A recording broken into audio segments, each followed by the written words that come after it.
Hey everybody, this is Mike from Monkey Fab. I wanted to show you my newest update on an old product I have, my Vband reducers.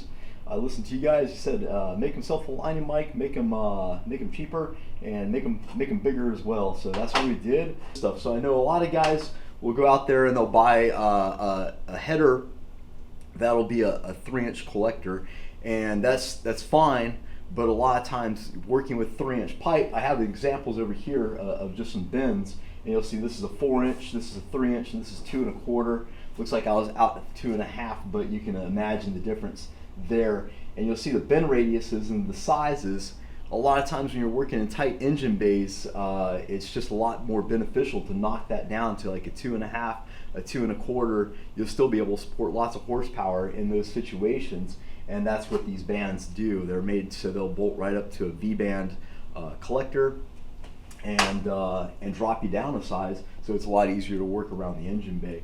We added a self-aligning female groove to the back of these guys, and it still has a register on the front. They're made to work with the male V-band flanges. They drop right in, and they fit perfectly with the V-band clamp, the quick disconnect guys. I sell these guys separately. You can get these guys for under 30 bucks. For the smaller size, for the bigger one, it's under 40 bucks, or you can get it as a full assembly for under 50 bucks.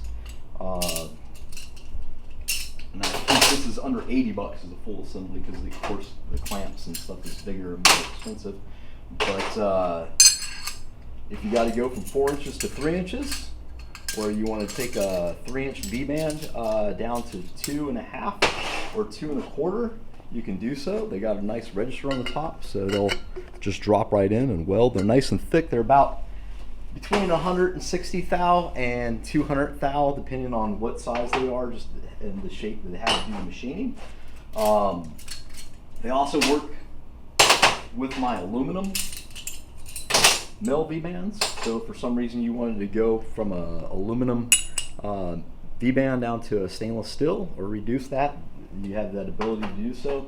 Same goes with the 4-3, it'll fit the aluminum as well.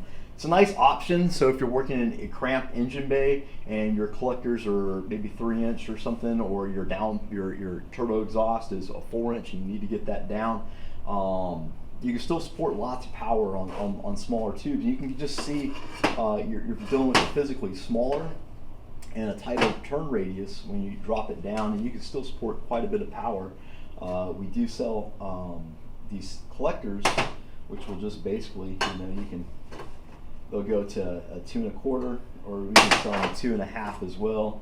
We can make these slip fit or whatever. So it makes a nice little package if you're looking for a solution for your turbo install. I hope you guys would consider this. Also, I will notice that a lot of times I'll get orders for 3-inch T6s, and it's just a lot. It's usually asking a lot of the collector or flange because these guys are obviously almost big enough to fit that alone. Where a 2 1/2 or 2 1/4 is sometimes just a better solution for these guys. Just things to keep in mind when you're planning your turbo system. And I just wanted to introduce these to you so you have something to maybe keep in mind when you're sitting back and planning, how you're going to go about getting from the heads to the turbo. And this is definitely a way to skin that cat. So I hope you guys keep this in mind. And this is Mike from Monkey Fab signing out.